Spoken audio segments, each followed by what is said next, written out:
Sa botong 287 na pabor, 12 ang tutol at 2 abstain. Pasado na sa ikatlot huling pagbasa ng House of Representatives ang House Bill 4058. Ito ang panukalang 6.79 trillion pesos na 2026 General Appropriations Bill o GAB.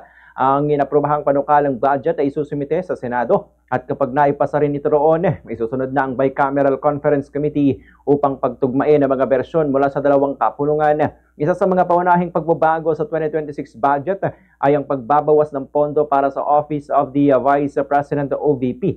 Mula kasi sa orihinal na proposal na 889.24 million pesos, ginawa na lamang itong 733.2 million pesos, so may kabuang bawas na 156 million pesos na katumbas ng 17.5% na pagbaba.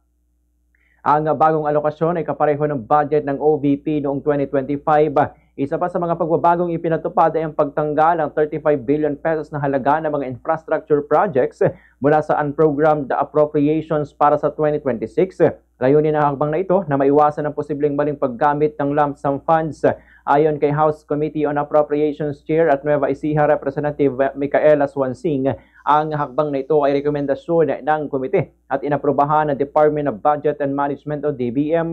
Pinalakas naman ang pondo para sa education sector. Tumanggap ng karagdagang 56.64 billion pesos ng Department of Education o DepEd, Commission on Higher Education o CHED, Technical Education and Skills Development Authority o TESDA, State Universities and Colleges o SUCs at Philippine Science High School System o PSHS.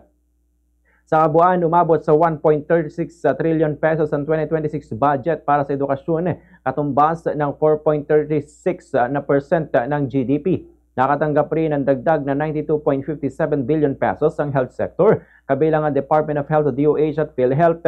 Samantalang agriculture sector naman, kabilang ang Department of Agriculture o DA, National Irrigation Administration o NIA at Department of Agrarian Reform o DAR ay nakatanggap ng 53.75 billion pesos na dagdag na pondo.